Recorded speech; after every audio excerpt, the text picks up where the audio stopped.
Ngayon guys, ay nandito kami sa isang village na kung tawagin nila ay Green Village.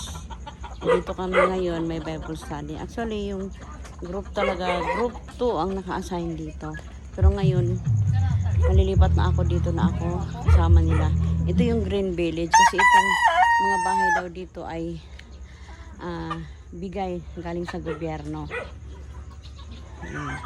At tinawag na Green Village. Akala ko nga, sinabing Green Village ay pare-pares yung mga bahay or green.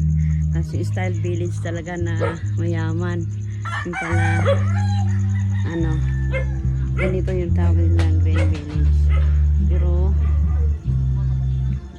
at least dito, yung mga umatin, mga membro din naman kami na nagpupunta na sa church.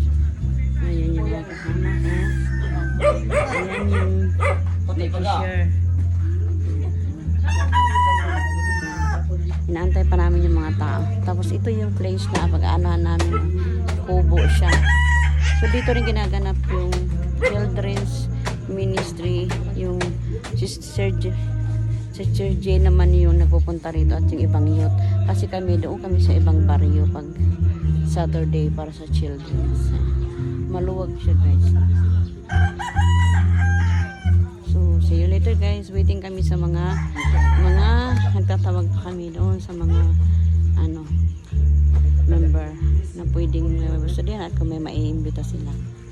Amen. Sumas na din ni Pastor Pastora. Padayon ka punta ubang tabang sa Ginoo. Amen. Punta sa pagpaminaw sa pulong sa Ginoo.